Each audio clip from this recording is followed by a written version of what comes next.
So my talk today will focus on Punta Cana and Cancun, although I should note that this is part of a larger doctoral research project which also explores the Dominican Republic and Cuba. But I'm focusing on these two case studies today of Cancun and Punta Cana because I think they offer us some important lessons about the interactions between the public and the private sectors in mass tourism polls, so sort of picking up at the end of that talk there with the distinctions between mass tourism and some other forms of tourism, and also tell us about some striking contrasts in development outcomes under different policy regimes. My research here was chiefly qualitative, with several weeks of fieldwork conducted in each tourism poll. I engaged in elite interviews with government officials, politicians, local academics, activists, the private sector, and also participant observation and focus groups within local communities. The interesting thing about Cancun and Punta Cana is that both destinations emerged at roughly the same time, peddling sun and sand tourism to the US and European markets and exploiting vast stretches of, at the time, uninhabited white sand beaches. Although in Punta Cana, the development was driven almost entirely by the private sector in a regulatory environment that has really struggled to play catch-up, and in Cancun we see a classic example of planned tourism development. Today, both are booming destinations that rely heavily on the all-inclusive model, although they do suffer from persistent and differing development challenges.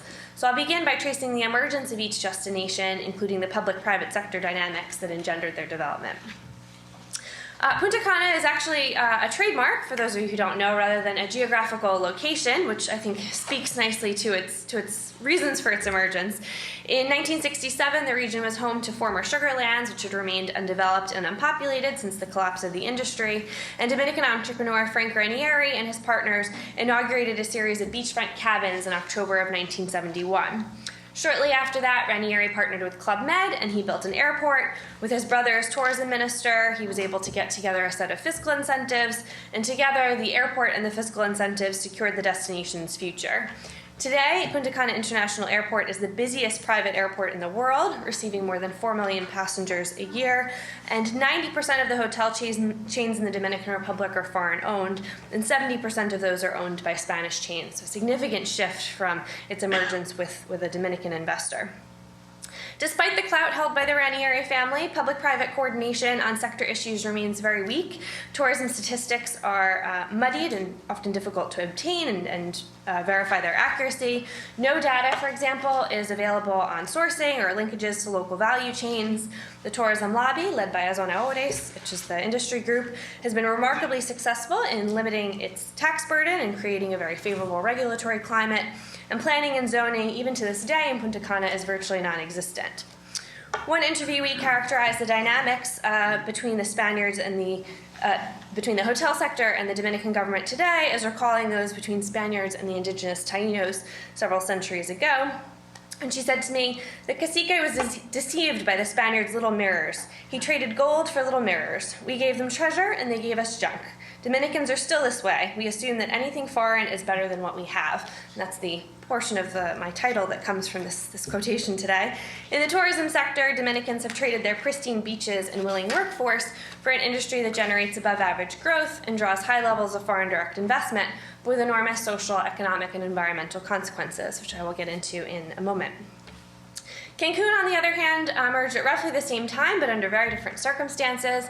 In the early 1970s, the National Fund for Tourism Development identified Cancun as the next Acapulco, and because support from private investors was limited, the Mexican government financed the first 9 hotels, subsidized partnerships with airlines, and engaged in direct government management of the hotel zone and properties. So in many respects, it was a trust, a planner, an urbanizer, a real estate promoter, an investment advisor, and an actual hands-on manager.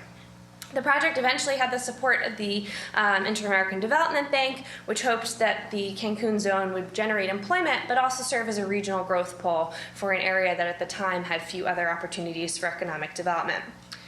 Cancun's master plan, while it was imperfect, was prescient for the mid-1970s with strict building codes that accounted for erosion and hurricanes, but the plan always intended to create 2 Cancuns, one for residents and one for tourists.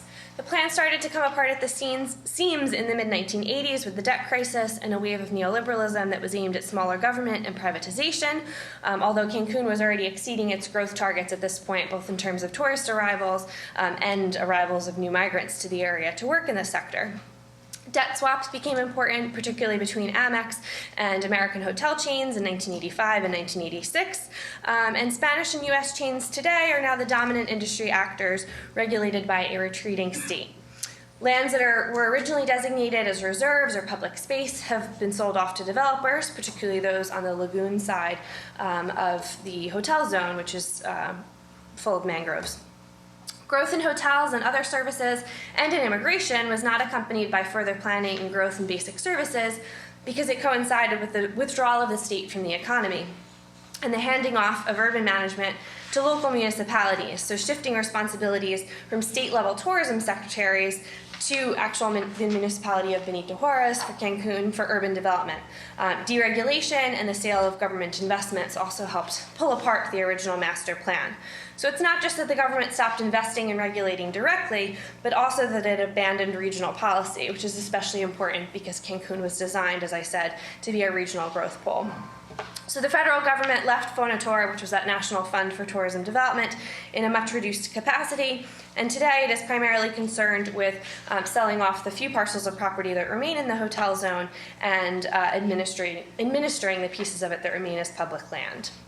I'll now turn to some of the development outcomes in each of the two cases, which are remarkably different. So in Punta Cana, despite clear signs of economic activity, the living conditions endured by local residents are often deplorable. According to a 2012 study carried out by a local NGO, about 15% of all children are unvaccinated, 81% of homes lack a sink or wash basin, 1 in 5 lack a toilet, 1 in 3 lack a kitchen, and 85% of those surveyed considered the conditions in Verón, which is the community they live in, to be worse than those in their community of origin. And remember that the migrants who work in Punta Cana have migrated because they had limited economic opportunities elsewhere. So they're making considerably more income, but their living conditions are much worse. A 2010 Virginia Tech report on water quality showed many samples taken from Verón households to be contaminated with E. coli, and residents are forced to rely on bottled water, which is not a problem in Cancun, which I'll get to in a moment.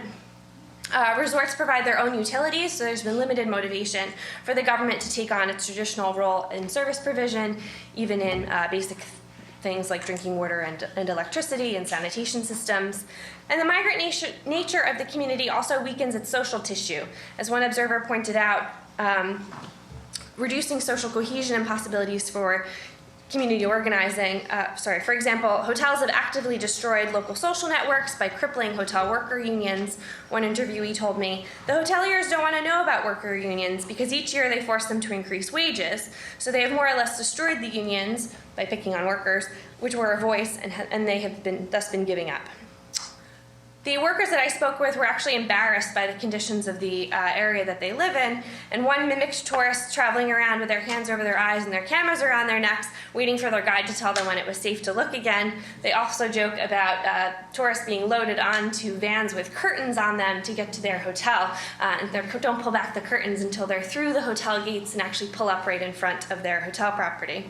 They have great difficulties in getting things from their local governments unless it is presidential election season, in which case they go with a series of demands, and when the demands aren't responded to, then they start burning tires and throwing rocks and sticks in the streets, although everybody I spoke to in Punta Cana pointed out that, quote, we can't sell that image to tourists. So it puts them in a very difficult situation in terms of being able to improve their living conditions and yet not upset a delicate and sensitive industry. And finally, I'll discuss some of the development outcomes in Cancun. So the city of Cancun was master planned as well, and so they have a grid system with paved roads and public utilities and provision of hospitals and schools and basic services and infrastructure and all these other things that simply do not exist in the local communities that surround Punta Cana. But the neighborhoods suffer from a series of other challenges. So they have a loss of green spaces and public beaches, both of which were featured prominently in the original master plan, but because that plan sort of fell apart, those lands were some of the first to be sold off to private developers.